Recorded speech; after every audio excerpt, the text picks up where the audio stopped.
and welcome back to Sea Red UK, where quite simply is Chicago Bulls thing. This podcast is part of the Fans First Sports Network, so wherever you're listening, rate, review, subscribe, helps us out, and ensures you don't miss another episode. And if you're watching on YouTube, make sure you hit the bell, give it a thumbs up, and drop some comments below. Let us know where you're listening, if you're listening, and what you think of us. I'm Matt, and as usual, joined by Neill. How are you doing, Neill? I'm good, thanks. A few bits to talk about tonight. Could do with it. I've had a stressful week, so this is always a bit of a detox of sorts. So let's go.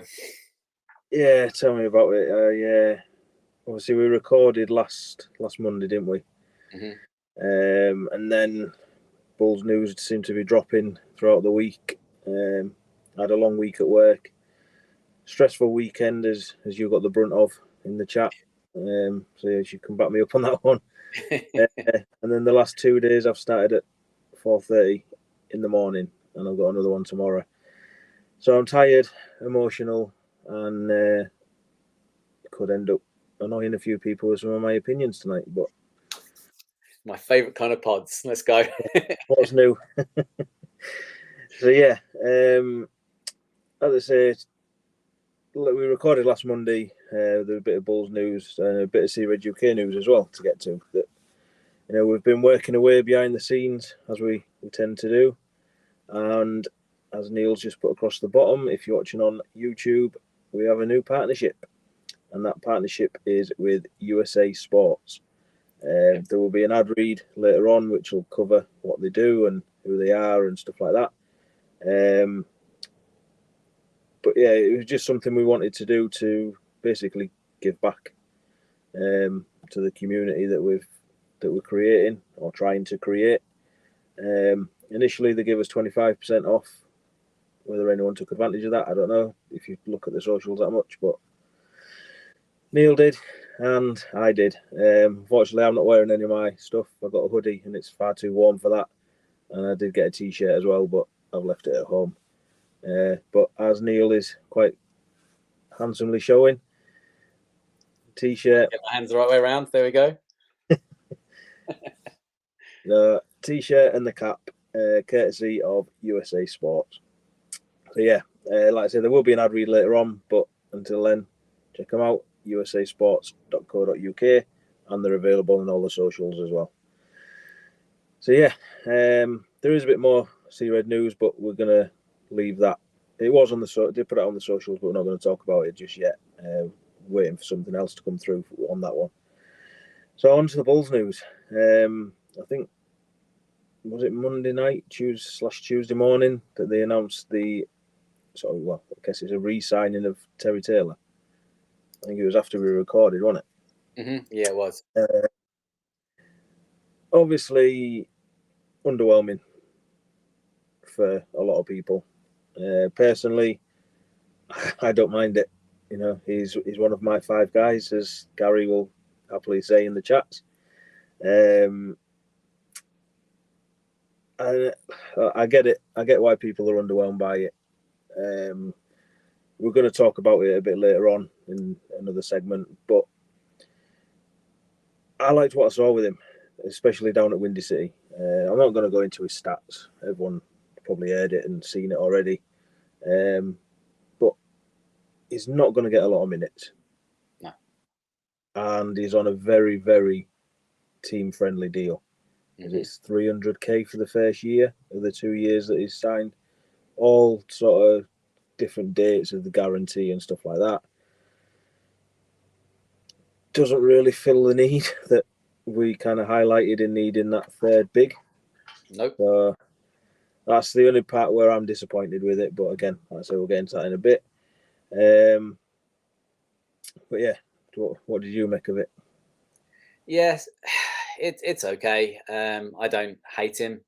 I don't hate the signing. It's like you say, it's very team friendly, very easy to work in the favour of the front office to keep him out the taxes as well. I mean, I could quite easily see, in order to skip out on being in the luxury tax, that they could very easily waive him before the end of the season, which I would kind of almost expect them to do unless there's some bigger moves to be made mid-season. But like you say, it's not really what we need, and it doesn't address what we've been talking about, which is somebody at the 4, or more essentially somebody at the 5, and it doesn't do that. Not enough, not enough for what we needed. But look, it is what it is. He's only going to be catching splinters anyway. Yeah, and I imagine he spends a bit more time with Windy City as well, where he can. Obviously, like I say, we're going to talk about the depth and stuff a little bit later on. But yeah, obviously, welcome back, Terry Taylor. Yep. Quick flex on my behalf. He did like the tweet that we put out as well. So, forever my guy now. There you go. So easy. You're so easy. I'm easily pleased. Easily pleased, but easily angered. So yeah, well, that's true. Obviously, international bulls are still going on. I haven't got the scores or the stats wrote down in front of me. Vooch played a behind the closed doors one for Montenegro over the weekend. They've had their media day today. I have put a tweet out sharing Vooch with the flex. Got a reply of Vooch. No big deal. Technically, it was replying to Maria, who is one of our loyal followers and listeners and stuff. So this is true, but we can bandwagon a bit. Yeah, to the end of the day, he wouldn't have replied to her if I didn't put the tweet out. So anyway, but no, so I think the World Cup starts on Friday for Montenegro against Mexico. So that'll be the next time Vooch is in action. On Ralph Bittim played for Turkey on a Saturday, and the one didn't really have that much of an impact from what I can remember. And then they lost to Croatia on Sunday, which means they're not in the they can't qualify for the Olympics. Next stop, Chicago for Mr. Bittim. Still excited to see him. Mm-hmm. Again, we'll probably touch on that again in the later segment. And obviously the last one, Carlick Jones is still playing for South Sudan. I haven't been able to see the box scores. They've had 2 behind closed doors friendlies, one against Jordan and one again, I can't remember who it was against yesterday. Nobody big. Possibly Lebanon, someone like that. But anyway, I think they won both of them. Like I say, no box scores.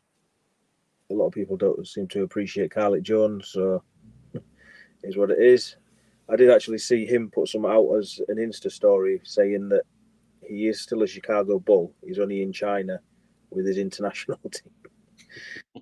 Whether that's because people were saying that he'd sign with Shanghai Sharks or something, I don't know. Anyway, so yeah, that's the international. Appreciate the spirit of that anyway, at least. Yeah, like his confidence. Yeah. Bulls Fest over the weekend. A few little snippets that come from that. Obviously, CHGO and the NBC, like Bulls Talk, had a few interviews with Torrey Craig, Javon Carter, and Mark Eversley. A few bits that I picked up on from listening to their pods and stuff like that. Javon Carter can't wait to play for Bulls. Got a little bit giddy when they mentioned him pulling on the jersey.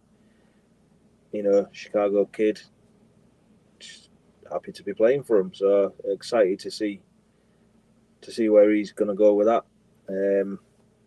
Torrey Craig, the main thing I remember him talking about was that DeMar buzzer beater against Pacers, because obviously it was over him, and then DeMar comes out and says he's one of 2 best players to guard him.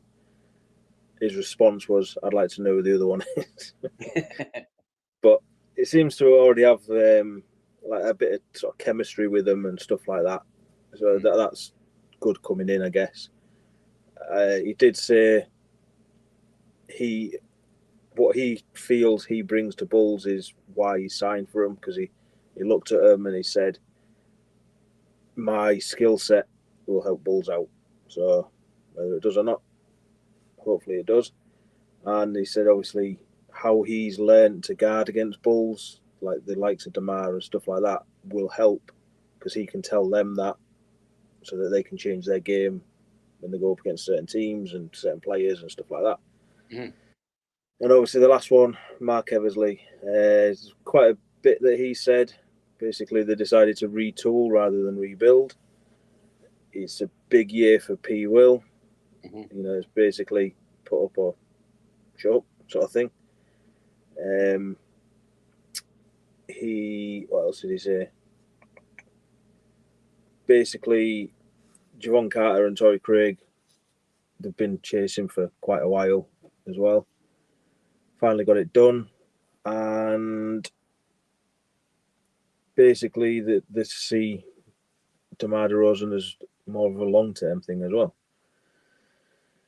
So, I don't know. I know you haven't particularly listened to them, but you've seen the No, I've snippets. been busy with work the last few days, and then the kids today, so I didn't really get much of a break to listen to much. I've got a lot of catching up to do, but from the snippets I've seen and hearing you talking about it there, yeah, I mean, there's a little bit of me, as much as I love P. Will, there's a little bit of me that's kind of glad that they're kind of putting him into the corner now and kind of saying, look, either box your way out or jump out of the ring, and that's good. I like that. I hope that he responds to that. Whether it's going to be what his character type tends to respond to or not, I'm not sure. In regards to talking about Torrey Craig and Javon Carter, I like the fact that, if you are going to run it back, which they blatantly have, and now trying to put it under the guise of a retooling, at least do it to the best way that you possibly can with the constraints that you have. And I think that's what they've done. We've talked about this before. But I think what they're trying to desperately do, and they may have got closer to it this year, we'll have to wait and see, is they've been trying to create or recreate, should I say, what they had with Lonzo. And they've kind of done it across two players more so than just one, and maybe it'll work, and then everybody will be like, yeah, okay, you were right to run it back. At the moment, most people are completely against them running it back, but at the end of the day, what they had initially was working, and then the wheels fell off. So they're not prepared to go and get a new cart, but what they are prepared to do is to try and get new wheels. So let's see how that goes. Yeah, and I mean, one other thing I remember him saying was, with regards to Julian Phillips, is they're not expecting much out of him this year. That he is a long-term project, and again, we'll cover that a bit more later on. Obviously, you just mentioned Lonzo Ball. Obviously, we wouldn't be doing it justice if we didn't talk about him speaking to Trae Young. Now, I haven't listened to the podcast. I saw it was going to get put out there. I think it was Daniel Greenberg tweeted it out, and my reply to that was, I'll wait for the highlights because I'm not listening to Trae Young. As everyone knows, I can't stand him. The little snippets I've heard made me hate him even more as well. So obviously, I don't think there was anything new to come out of it. Basically, Zoe confirmed he won't play next year. He's obviously sent out a bit of an apology to Bulls front office as well because of not being able to play. Saying obviously they'd put the team around him to make him shine a bit more and stuff like that. And obviously the injuries have stopped it. It has led to, I think Stephen A. Smith has put something out about he's heard, I don't know, I think he's put it out on ESPN or something like that, or it's shared by them. He's heard that he's still in pain when he goes from sitting to standing. We go a few weeks, don't we, without hearing anything about Lonzo, and then all of a sudden we get, there's a chance he's going to come back. Bulls don't think he's coming back. He doesn't think he's coming back. Stephen A. Smith hears he's in pain, just standing up.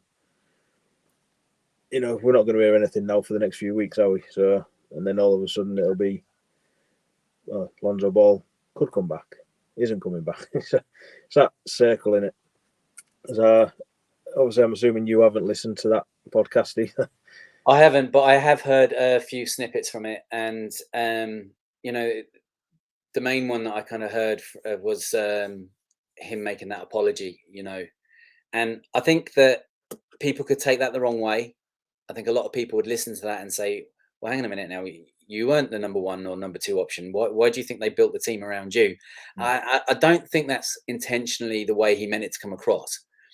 I think he was just basically saying, like, as a unit, he was almost like that final piece of the puzzle that made it work, as opposed to the team being built around him for him. Yeah. And I agree. I tend to agree with that. I do think he was that missing piece, and he's still technically that missing piece because he hasn't been playing. But yeah, no, I thought it was decent of him to come out and talk. It's a pity he chose the podcast that he did. I haven't seen or heard any of Trae Young talking. I've seen him sitting there, but from what I've seen on Twitter and a few other accounts of it, apparently he is a horrible podcaster.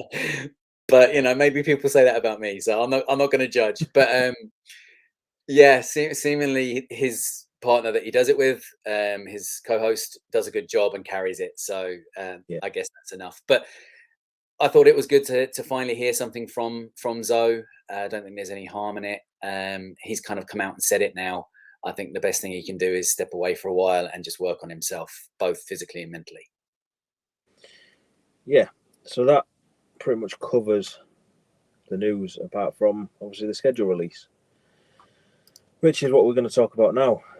Obviously, initially they dropped the in-season tournament, NBA Cup, whatever you want to call it, schedule on Tuesday night, I believe it was. Obviously, four group games. My response to that was pretty much, does it really make a difference when it was just them 4 games they were dropping? Obviously, the full schedule is only 80 games because of this in-season tournament. Right. Basically, November, we play the 4 games. Was it Celtic, Raptors, Nets, and Magic?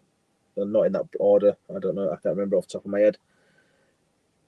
If we qualify, we'll then go into the sort of the first, the quarterfinal, I think they've worded it as. And then obviously eventually semi-final. And the only extra game any team gets is the final.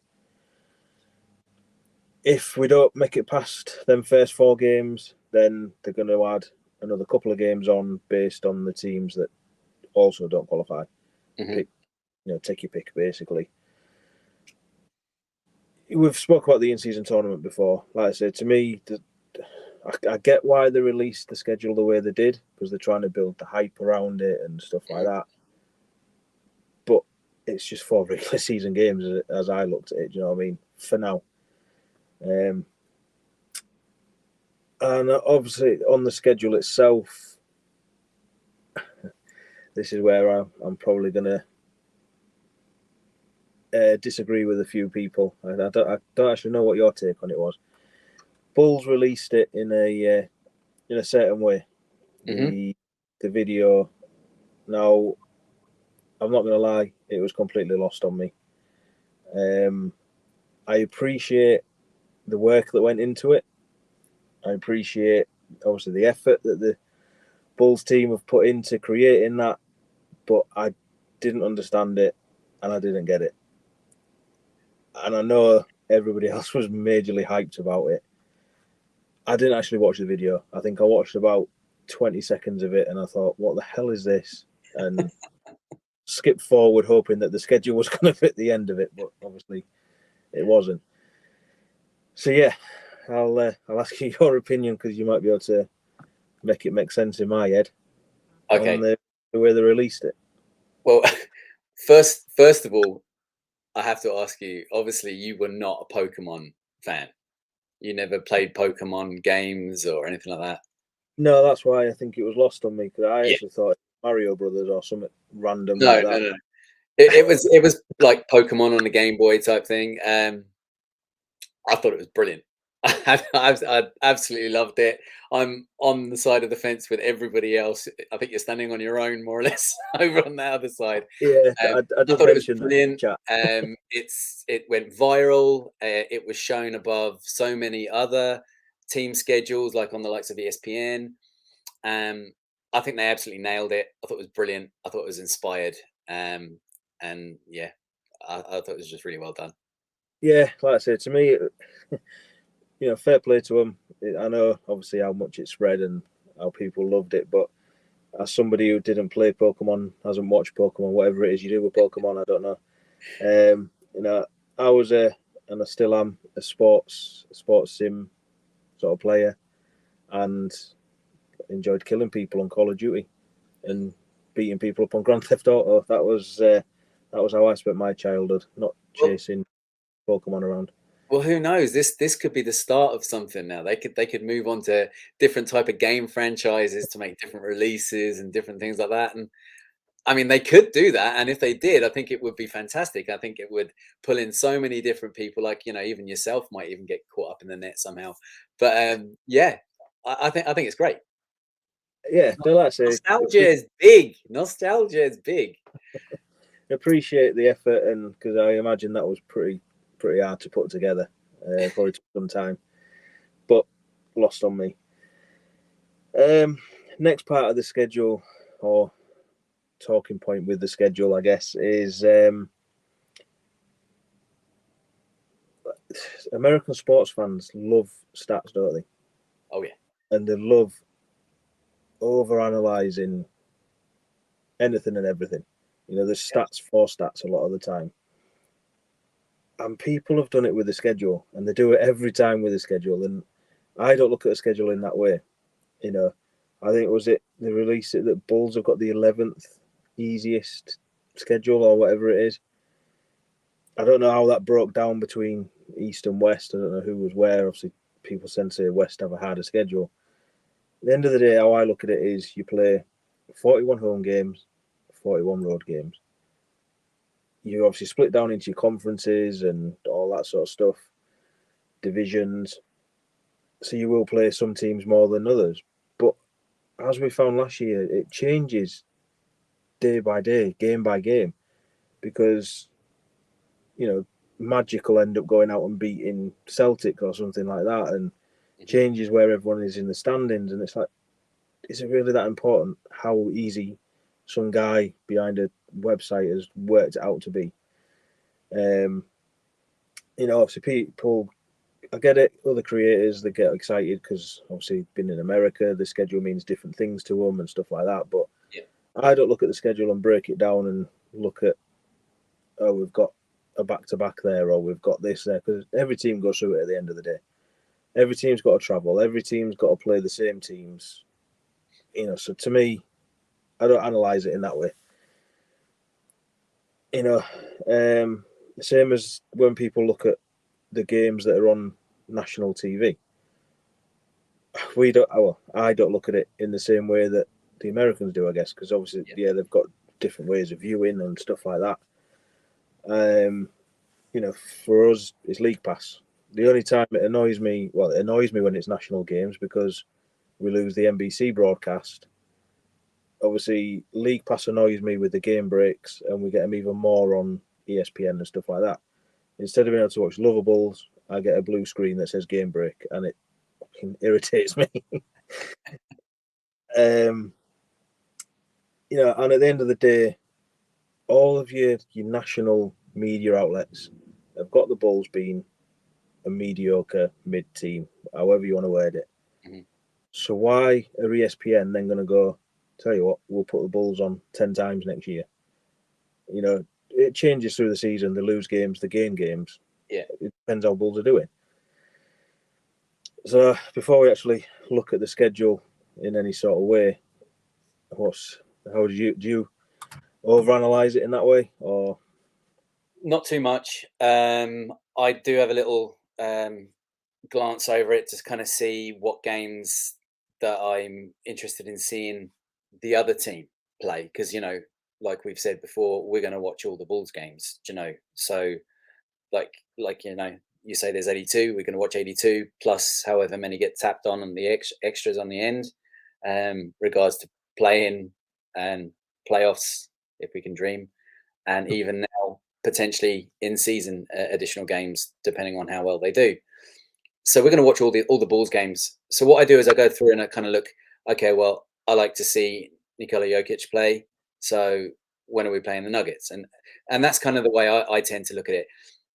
But in doing that this year, I did notice that they have altered the schedule in regards to not necessarily back to backs, as in one night into the next night, but more so back to backs with teams. So Yeah. you could be playing, say, the Orlando Magic on a Monday, and you could be playing them again on a Wednesday, and it just reduces travel in a lot of the cases because there'd be 2 home games, and then you might go and play them for 2 away games, a month or 2 later. I like that. I like this idea because, as we know, it's a grueling schedule. It's a tough schedule. There's a lot of travel involved, moving around America and Canada, and even international games for some of the teams. And I think this is a good way to allow the team to rest a little bit more.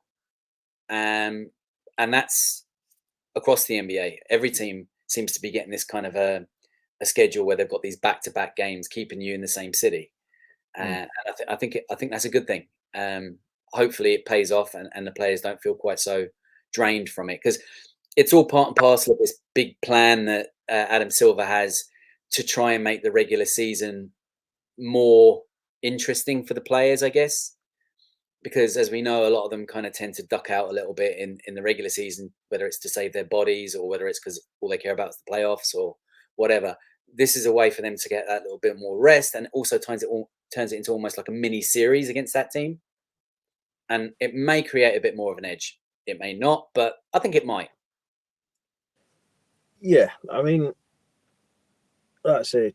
Everyone's got to play everyone, but like you just said, then it makes sense. I'm not particularly happy about them spending that many nights in somewhere like Miami or something like that. Do you know what I mean? I'm sure they will be. Yeah. Hopefully, it doesn't have that much of an effect in that sense. But I mean, how I look at it is, obviously I look at it from a UK point of view, and we've both said before we don't like UK friendly tips. Well, I don't if I'm at home anyway. Obviously, you don't because family and everything else gets in the way. And the one thing that I have noticed with this year's schedule is there's only one UK friendly tip, and it's on 14th of April against New York Knicks at, I believe it'll be about 6 p.m. It's usually the same because it's the last regular game of the season. And that's the only UK friendly tip we've got. Last year we had, was it 3 Sundays in a row, something like that, where we like 6 or 8 p.m. tip offs here.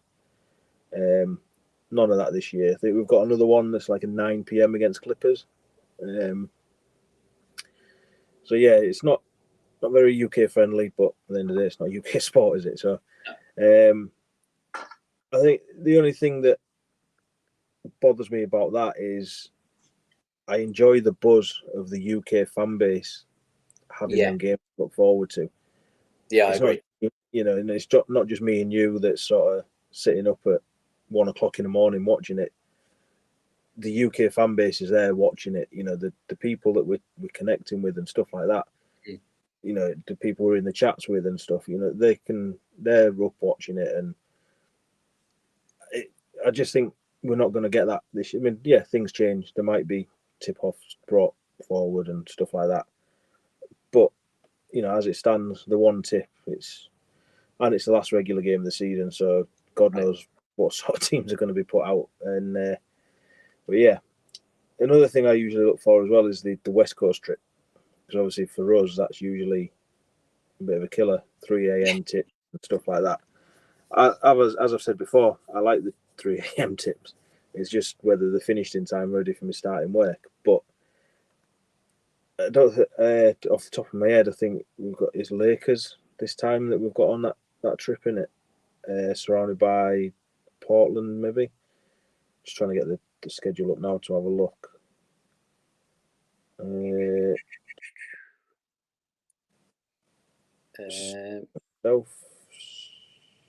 Lakers and Portland, yeah. Yeah, so it doesn't seem like we've got that much of a West Coast trip, does it? Not like where it's like a five game. The team's on the road for like 2 weeks or something, which we normally get. Memphis, Phoenix, Lakers, Portland, and it's got Toronto, on either side of it. Right. One at home, one away. Yeah, I've got it up there. But I mean, obviously the Grizzlies one's down as a 7 p.m. tip. Obviously for Chicago. Phoenix is 8 p.m. Lakers is the latest one at 9:30 p.m. Which that's going to be what, 3:30 in the morning for us. Mm-hmm. Quick maths. That's not going to be many UK fans up to watch that, is there? No. But that's next day. It's a big game as well, isn't it? That Bulls fans don't like Lakers. We don't like LeBron and stuff like that. So it's a shame that it's on at that time, but at the end of the day, we'll be watching it live. So, yeah, as far as the schedule goes, like I say, I don't look too deep into it. I don't overanalyze it. At the end of the day, you've got to play the same teams. So, don't know if you've got anything else on the schedule. Not really. Just let's get going. I can't wait to see some Bulls games being played and see how much these changes do affect things. Yeah, obviously the first game is at OKC on it's down as the 25th, but it'll be the 26th for us, won't it? Yeah. I will, at some point when I get around to it, put the schedules month by month, UK dates, times, put it all out on the socials. If that's how you like to view the schedule, up to date on UK times. Mm-hmm. So, yeah, I've got nothing else on the schedule. Don't know if you have. No. So, as I said at the start, we've got this new partnership with USA Sports, and a bit of an ad read to obviously promote them and give us the discount code. The USA Sports is a UK-based sports merchandise retailer. They cover the NBA, NHL, NFL, MLB, as well as Formula One, and I think there's a little bit of soccer in there as well, if that's your thing. They range from hats to hoodies, so there's something for fans from Chicago Bulls to Red Bull, and everything else in between. So check them out on usasports.co.uk. Like I say, they're also available on all the socials, and for 15% off at checkout, enter the code CREDUK. And like I say, we took advantage of the last offer they give us. So get in there, and they have said if you post a picture of your merchandise and stuff like that, they will post it on their socials as well, if that's your thing. Right. And again, as mentioned before, we're going to talk about how deep is this Bulls team, or as Neill's put it, is the roster deep enough, or are Bulls deep enough? Take that how you want it. As we said at the start, Terry Taylor took that last roster spot. Underwhelming for a lot of people, confusing for a lot of people, I think. Mm-hmm. We've mentioned time and time again that Billy does these small rotations, 9-10 man rotations throughout the season. So the odd men out are going to be Dylan Terry, Julian Phillips, Carlett Jones, Terry Taylor, and obviously Lonzo isn't playing. That takes it down to your 10 men. Ayo seems to be a little bit of an odd man out as well. Mm-hmm. So that's 9 man. Again, we're quite guard heavy. Obviously, the signing of Torrey Craig has helped bolster the front court a little bit, depending whether he starts, comes off the bench, whichever way you want to word it. But as we've said, the position that worries us is at the 5. Obviously, Vooch starting, Drummond off the bench. One of them goes down, we're going small. Well, probably going small ball in anyway. But one of them goes down, there's nobody else to come in. And you've got Adama Sanogo on a 2-way. Doesn't look NBA ready. Probably won't be NBA ready throughout the season. Will he get thrown in? And it's not just injuries to them. I mean, I know injuries happen and stuff like that. It can happen to anybody. But even sort of like wing positions, we don't look particularly deep, especially if they're saying that Julian Phillips, they're not expecting a lot out of him, probably not going to play. We've seen everything about Dale and Terry. Like as you said, he's probably not going to play. Hopefully he does. Hopefully he proves everybody wrong. But when you look at the roster itself, it just doesn't look that deep, does it? No. It doesn't look like there's a lot of depth, a lot of cover for injuries. So yeah, I'll let you sort of say what you need to say. Yeah, I mean, it's stuff we've covered kind of previously. My concern is certainly at the 5, also at the 4. I think from positions 1 to 3, we're fairly solid. We have good starters, good backups, and pretty good backups to the backups as well in some instances. But the 4 and the 5 are a real concern, and I think if that wing position, if the power forward position was okay and it was the small forward position that was weaker, it wouldn't feel like such a big gap. But the problem is, you can sometimes use your 4 to filter into the 5 and vice versa with a 5 into the 4.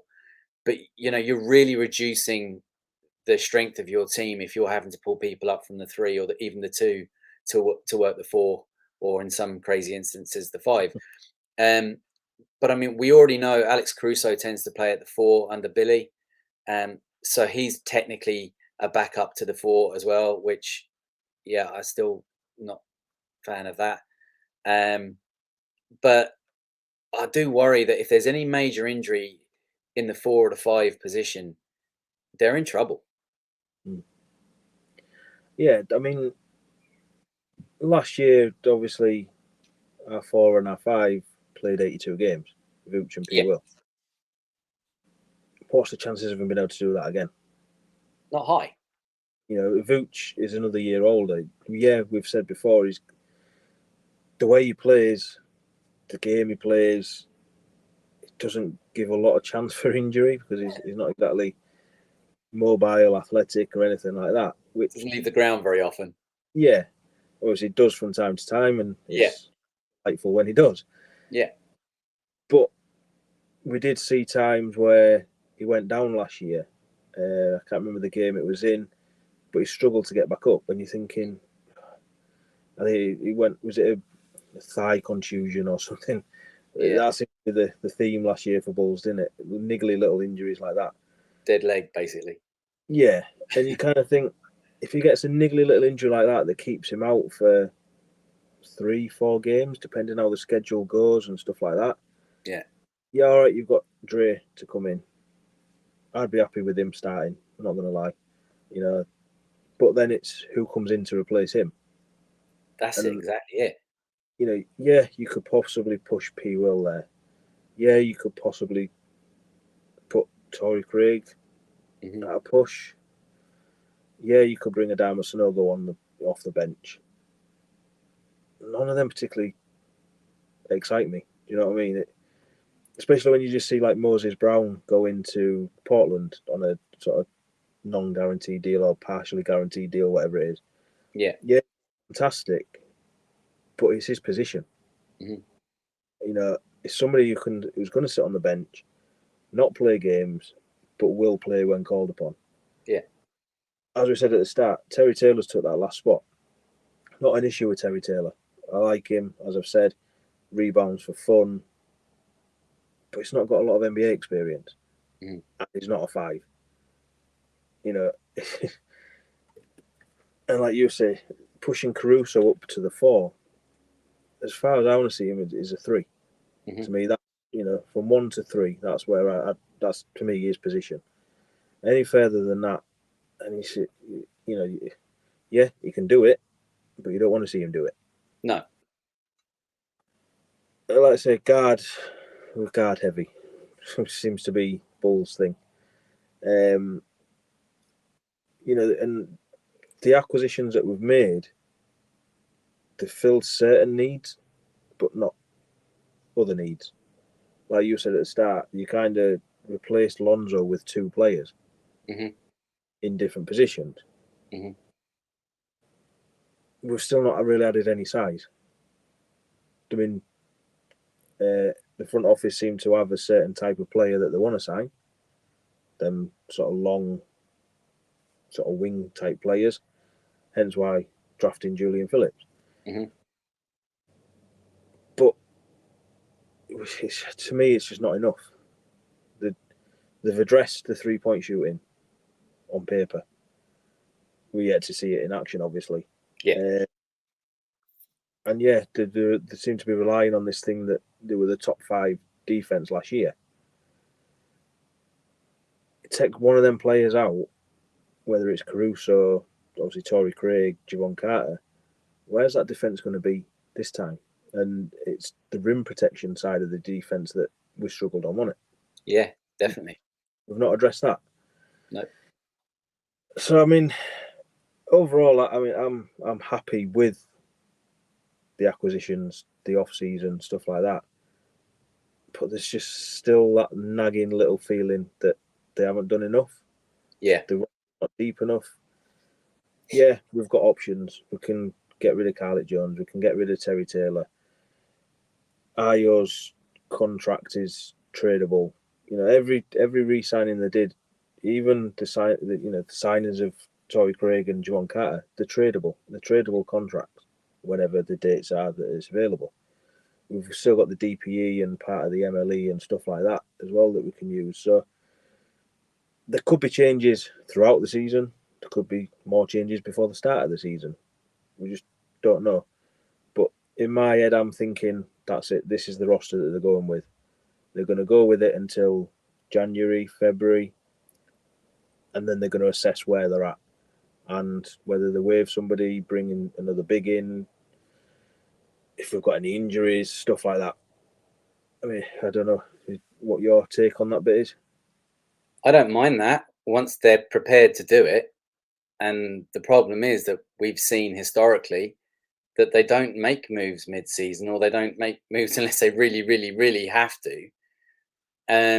So yeah, I'm all for let's see how it plays out, get to the midway point, and then decide what you're going to do from there.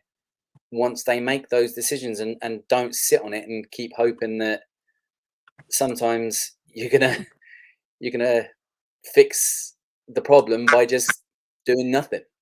Yeah. Sometimes changes need to be made, and that's what those decisions are there for, to be made by those people in those positions. So yeah, let's see how it pans out. But if a change is needed, I just hope that they make it. Yeah, and we don't stick with continuity.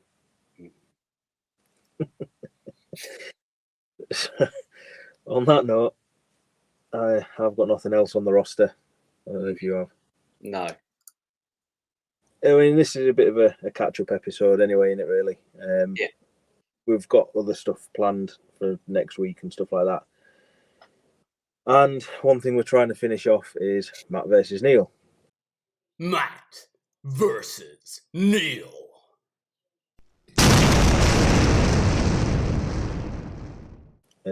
Current score on the best of 7 is 3-2 to me. You pulled one back. I've got a few things to say on that, but I'm not gonna unless it comes out in this draft. Okay. Um, Don't be bitter. You're still in the lead. Yeah, it's not you. It's yeah. Anyway, it might come out depending how angry I get with your draft picks. Okay, so it's coming out then. Yeah. But this draft is going to be Bulls players between the 2010 and 2011 season through till the 1920 season. So Bulls players that played in that era. Once again, you'll spin the wheel for the number 1 pick. It's not a snake draft. It'll be in turns. A 6th man is added. Yeah. There's a bit of a wild card. And players can play multiple positions as long as they've played them positions. Mm-hmm. I think that's it for the rules. Pretty much. Throw in. And, just the one thing that I think might be touching on what your problem is, and that is that they are the players as they were during this era. So if they're returning players, or if they're players that hadn't quite developed yet in that decade, you take them for what they were in that decade. Yeah. What my issue was is people tend to vote before they've actually listened to the full rules, which, that's great. I'll put it out on Twitter. People judge what they see. Obviously, the last one, you've got D Rose and Scottie Pippen. Scottie Pippen played 20-odd games in that era that we were drafting last time. Doesn't matter, it was Scottie Pippen. And he was broken. So, anyway, enough of that. I'll let you spin the wheel for the lottery. Like I say, is 3-2 to me. So if I win this one, it's over. I'm the champion. Hint, hint. Oh, and I've got first pick. I think I've had one first pick, haven't I? Yeah, but it was like the most important one to get a first pick on. Right. So, over to you. Now, this is interesting, right? Because there are at least 3 players I could quite easily, maybe even 4, I could quite easily go for off the bat. But I think it has to be the one and only MVP, Derrick Rose. Yeah, I guess that would be the... See, I had in my head, I've got 2 plans, and it all depended what pick I got. I'll have to let you write them down. I forgot to bring a pen into the room with me, so... Yeah, I've wrote it down. Right, my number 1 pick. Like you say, there's 3 or 4 players, and I think I messed up going for this one first last time.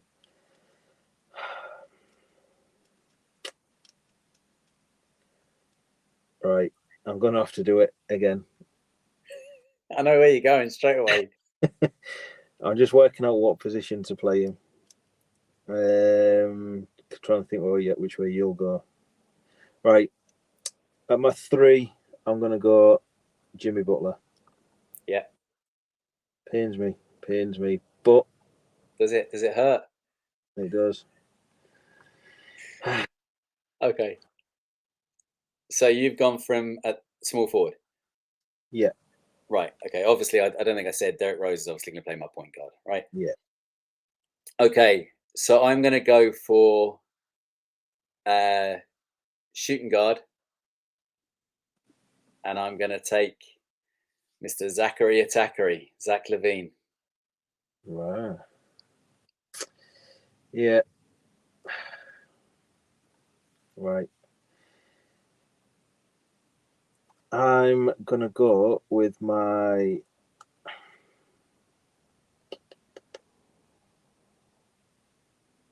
sixth man. Oh. Early. Okay. And I'm going to go Dwayne Wade. Right. Okay. I know I didn't have the best time as a Bull. Yeah, but like you say, not everybody will just see Dwayne Wade and that'll be it. Okay. All right, so I'm moving along the positions here. I think I'm going to keep. No, I'm going to jump over to my center, and I'm going to go for Joe. Yeah, I thought you might. Joakim Noah. I'm kind of having to go down my second team because I knew you were going to get all these players. Right. I'm going to go for my number 2, and I'm going to copy what you did last week, and I'm going to put Captain Kirk there. Very good. It wasn't my first choice to be there, but he's there. Uh-huh. Okay, so I'm gonna go with my small forward, and I'm gonna go with Lowell Deng. Yes, thought you might. Yeah, favourite of mine, but don't seem to have done me any favours, especially last week. True. I mean, you've got 2 players that I had last week, so That doesn't mean anything. It's the combination that you put around them. Right. I'm gonna go for my.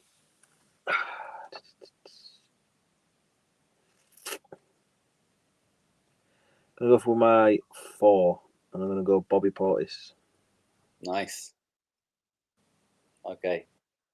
Well, I'm going to go for my 4 as well then.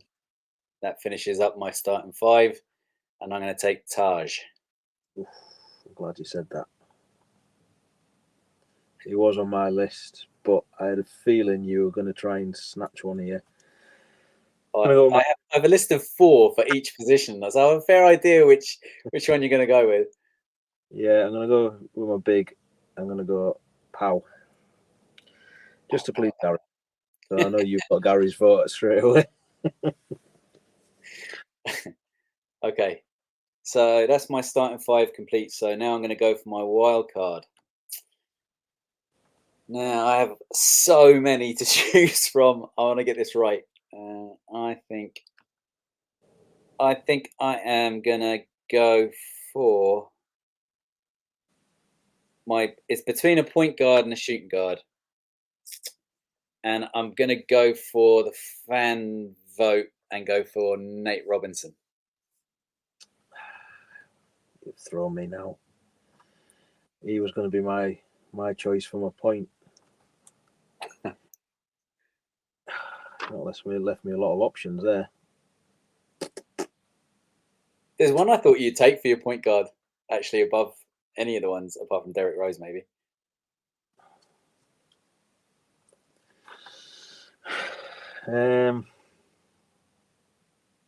Pressure's on, Matt. And I've got 2 names basically, and I don't know which one to. You know what? Sorry, Kobe White. Yeah, that's what I meant. That was what I meant. Yeah, my guy, Kobe White. It wasn't going to be my choice, but the way you've picked forced me into it. So, yeah. Right, my team, point guard, Kobe White. At the 2, Kirk Heinrich. At the 3, Jim Butler. 4, Bobby Portis. 5, Pau Gasol. And coming off the bench, Dwayne Wade. Your team, at the point, D Rose. At the 2, Zach LaVine.